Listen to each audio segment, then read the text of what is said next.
Welcome to the Self-Awareness and Self-Compassion Podcast, formerly known as the Full Spectrum Feeling Podcast.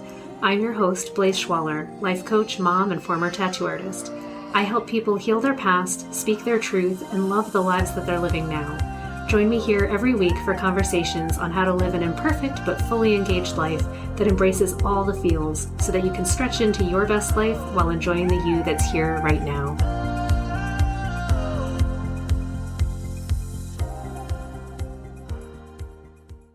Okay, my friends, I want to talk about the feeling that comes up in your body when you want to say no, when you just are like, dude, I don't have time for that, because that comes up for me sometimes, and I'm trying to learn, but I am learning how to say no, how to be graceful in saying no to things so that I can say yes to what I want more often. Now, for me, this has come up because of learning marketing, right? Learning how social media works and all of the techniques and tools and stuff that generally are brandied about by the advertising industry and the people telling you, this is how you market a business. This is how you market coaching. This is da-da-da-da. And so much of it is, well, you need a Facebook group. You need to post every day. Did you know there are times of day that are better to post than others? And what about your Instagram? This is how you brand yourself and make it shiny, and you should be doing da-da-da. Don't forget to do stories. You should probably be doing Instagram reels. Get yourself out there. Make a YouTube channel. Like, there's just so much stuff. And as a business owner, as someone launching a business and a new business for me, right? Like the coaching business for me is 2 years old. So it's still, not a decades old thing. And also in a pandemic where I'm not out in person in front of people anymore. And it's kind of changed my whole self-concept and how I want to do things. All of that feels like a whole lot of work. But you know what? I'm like, it's a business, so we're going to learn how to do it. And I, took the advice, right? So I take the courses and I follow the advice, and I'm like, all right, this is what I'm going to do.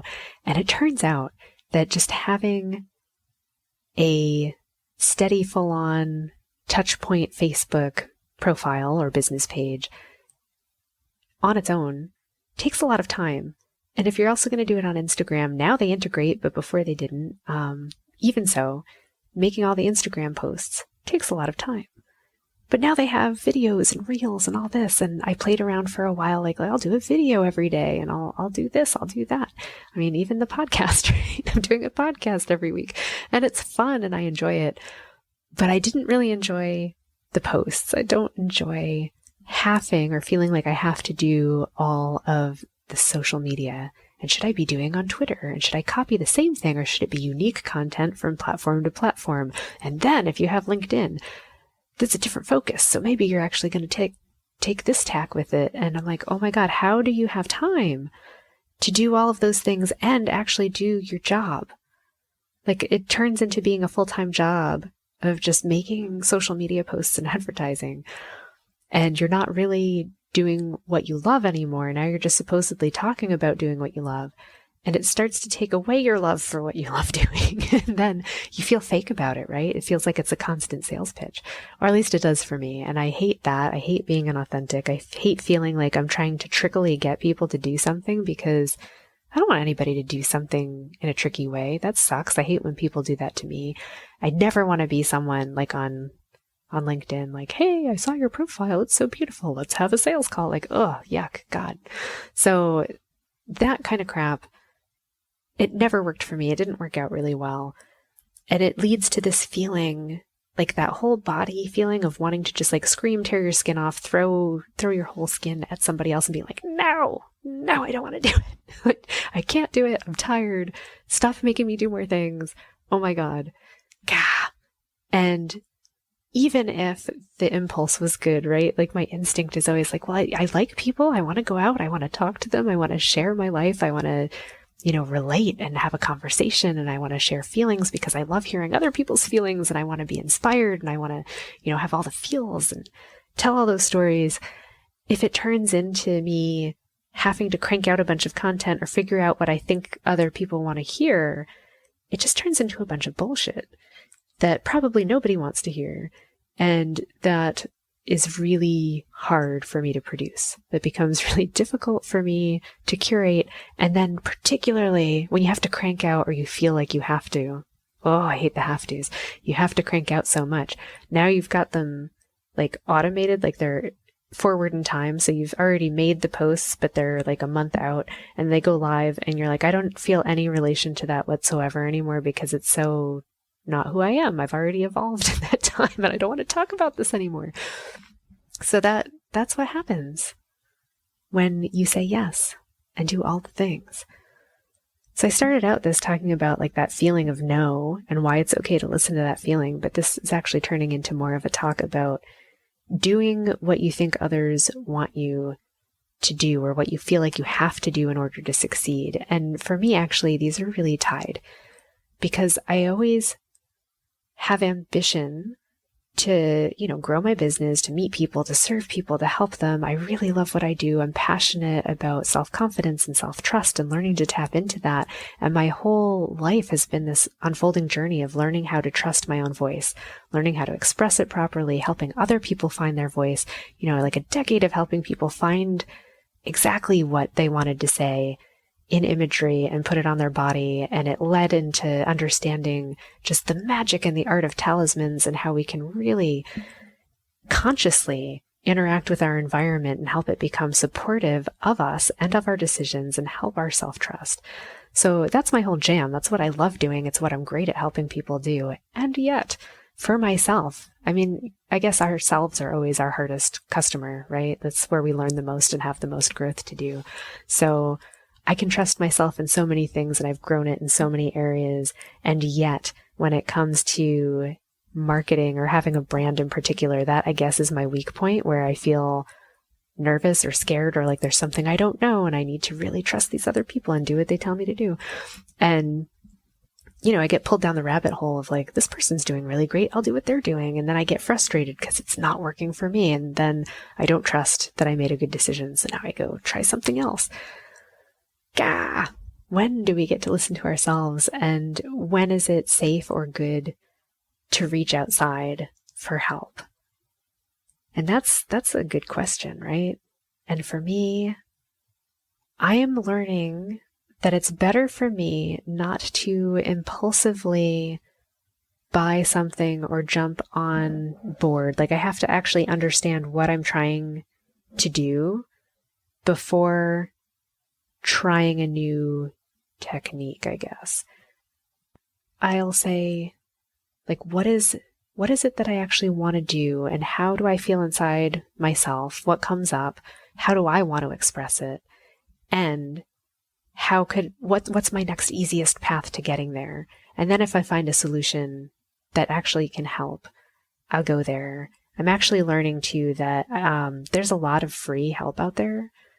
There really is. And part of my problem has been, someone would offer a free training and a lot of people are offering free trainings on all of this stuff. So they're offering all these free trainings and I want to hop on board because I want their knowledge, right? I love knowledge. I want to learn new things and then I want to apply it. But because it's just, it's not tailored for me. There's nothing really specific in there about me and my business. It falls flat. And I don't get the feedback that I need and it doesn't work. And for me personally, it's so much better. And actually, I think, I'm going to revise that. It's kind of true for everybody. Like if you actually want to learn something, you need to find someone who's teaching actually what you need to learn. You have to be invested enough to want to learn it and apply it and get feedback about how it applies to you specifically. So I finally have made decisions in my life. I'm like, you know what? I'm going to apply and train myself. Like I'm going to get coaching in how to do the marketing that I actually need to do to have a viable business, whether or not, I decide to have a really active social media account or not, whether or not I continue with my podcast, whether or not I continue with my Instagram feed, all of that stuff, because I am but one person. I am one person. I have the same amount of hours in the day as everyone else. And if, whether or not you have a business, but definitely if you have one, like you're doing all the things. It's so much. And then, you have relationships and you have kids and you have parents and you have a home to upkeep and pets and just life, and maybe there's a show that you want to watch on Netflix sometimes. That's okay. We should be having enough time to watch one show. Yeah. Saying no so that you can say yes to what matters. It's important. And man, sometimes we want to say yes to everything. I want to say yes to everything. Like, one, I don't like letting people down. I don't want to feel like someone's offered something and feel like I'm missing out. That's real. That comes up and it hurts. Someone offers something. I'm like, yes, I really want to do that. They sound like they're so passionate about it. I'm so excited for them. I should do it too. And then I find myself like joining another call that I wasn't really interested in actually. And it's the same thing I've already heard 15 times and I don't want to do it. And then I don't do it. Or I sign up and say, yes, I'm going to do this thing. And now I'm like, oh shit, now it's another thing on my list of stuff to do. But I actually had these 50 other things already on my list. Why am I not working on those? I have to say no to be able to say yes to what I already committed to what I already want to do. Fuck, why is it so hard? Why is it so hard to sit down and focus and say yes to the things that I want to do, that I already committed to doing? I wonder if it's a little bit of, the shininess syndrome. I know that that's like, I'd say it's a personality flaw / awesomeness about me, is that I always can see the joy and the delight and the beauty in something and be like, oh my God, it's amazing, and want to go there and get very excited. But it also leads to distraction. It leads to wanting to do 20 things when actually I could be way better served by doing like 1 or 2. And I actually am writing a sticky note right now that's like just 1 or 2 things, because if you have 15, you're not going to do them all. I have this like little rainbow of sticky notes on my shelves, and it's, the different legs of my life, legs of my business. So I'm like, well, I've got the podcast and I've got my course that I want to sell. I've got my, it's my program. I love it actually. So then what do I need to do with that? I need to learn advertising. And then I'm like, oh, then there's Instagram, then there's LinkedIn, then there's this. And if I actually do all of those things, I'm like, that's 5 people's jobs. And sadly, because it's the beginning of my business, I don't have the budget to hire the 5 people to do it. It is just me. Gah.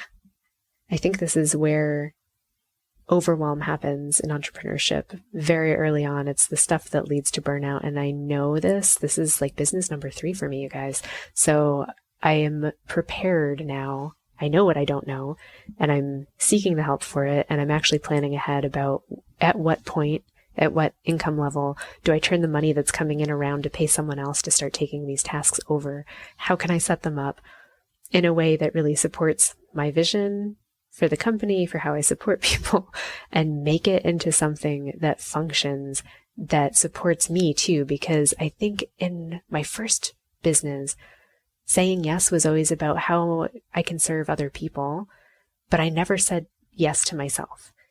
I always had myself last on that plate. I was like, well, this business needs to serve my clients, and it needs to serve the people that came in to help me, and it needs to serve, making sure that they're doing well. And I cared so much about that, to the point that, every winter, my husband's like paying me money to pay into the company to pay its bills. And I'm not telling other people that because I was embarrassed or something, or I was like, well, that's not their problem. They don't need me to deal with that reality. But it was reality. And I'm like, man, how can I set up this time a business that's supportive to me so that I can support other people? Not how can I support other people so that I can crumble and then, fall out from under them? Because that's tragic, man. Like, that's the sad, sad ending of my tattoo journey. It didn't end that way for the company. The company survived me, but I don't need to go there again. So how can I say yes? How can I say yes to building a community? How can I say yes to supporting other people and feeling connected, and say yes to, creating more of these podcasts and allowing people to support me so that I can afford to keep doing these podcasts? Because it's so funny. Like, there's so much that I say yes to without recognizing how much it's going to not necessarily cost me, although that's true, but cost me in terms of time and effort and money. And I've always said, like, well, if money's not an issue, I still want to do it. And that's still pretty true. But you know what? Money is an issue. Money comes up. People don't build businesses because they want to just give away all of their time for free. I mean, we always have something that we want to give. There's like an inspiration, there's a need to support others. But sometimes we're not really good at receiving back from people, or even for me, it was like I didn't create the pathways for people to be able to support me. So now I'm actually asking the universe, I'm asking you guys, like, how can you support me? How would you like to support me? How could I be supported so that I can continue to make this podcast, so that it's not, me spending $1,000 this year, to have the platform and do the recordings and all of that stuff and not pay myself. That doesn't even include paying myself. And that's ridiculous. I didn't even know that podcasts cost this much until I attended PodFest. Very cool. And they were talking about how people get sponsors and they have advertising and all this stuff. And it hadn't even occurred to me that it's a thing. Then I tallied up with like, well, how much is it to host and how much is it for the editing software and the music and all this other stuff? I'm like, holy shit, that's like $1,000 a year. And I didn't notice it because it goes out in small bits every month.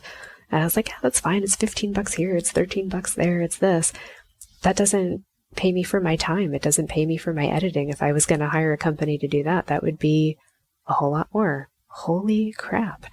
And then I think to myself, shit, this is how I ran into problems in my first business for lack of planning. So I think, one, I have to be kind to myself because, we don't know what we don't know. I know I'm not the only person who's gone into business who has lacked having that thorough of a business plan going in, or who got shinied by something. Like I got just so excited, like podcasts are real. I can record this message from my heart to other people. You guys can hear it, and you can hear like, I'm excited about it, legitimately excited about it. I love that I can record this and put it out there and you can hear it. And it didn't even cross my mind that I should think of it as part of my business and give it an option or a way to pay me back. So I'm like, man, maybe I need to get like a donate button. Help a girl out, man. Help me pay for my podcast so I can keep recording these so that I don't have to stop halfway through the year and go, shit, I really need to focus somewhere else because this isn't making money. And I say that, I'm not begging money. Seriously. Don't send me money if you don't have money to send. But if you do, send me some money. But to just say like, wow, there is so much in life that I'm learning and that I'm growing and I'm going to learn how to manage that I didn't even know was there to manage. So amazing. Oh, life, you're so crazy. So for now, saying yes, saying no. I'm saying yes to educating myself about how actual, business onboarding works, so that I can really get a handle on that, because it is a different model out there for me, online business, than what I've done before. The thing I do know how to say is, hey, you guys, I offer a really amazing program. It's called Talisman Transformation Method. I help people go from feeling like they don't trust themselves, like they can't make decisions, and get to a point where they're able to hear that inner voice, feel through these feelings, trust that they can handle them. And I help them embody it. I help them make an actual physical object and help them incorporate their physical space into the process so that it becomes subconscious.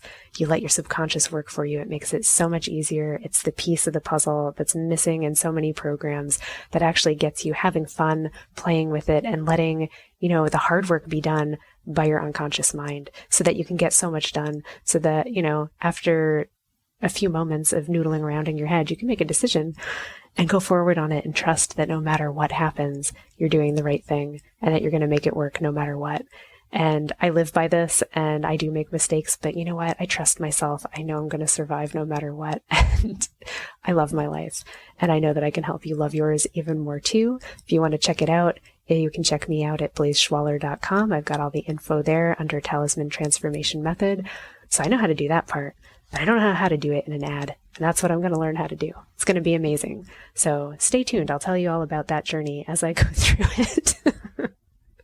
I hope that you enjoyed today's rant. I hope that you maybe have thought about the things that you say yes to and the things that you say no to, and maybe you've gotten a little bit of awareness about where maybe you're saying yes to too many things and maybe you need to say no to some of them so that you can say yes to yourself and what you really want to do.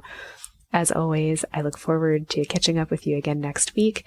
Feel all your feelings, get in there, have a great time. I'm here, and I'll see you next time. Thanks so much for joining me. If you enjoyed this podcast, please subscribe and share it with someone you love, and leave us a review. You can learn more and get some self-compassion tips and tricks by visiting coachwithblaze.com, where you can sign up to get my free booklet on overcoming anxiety, overwhelm, exhaustion, and burnout. I'm sending you so much appreciation and love, and I'll see you next time.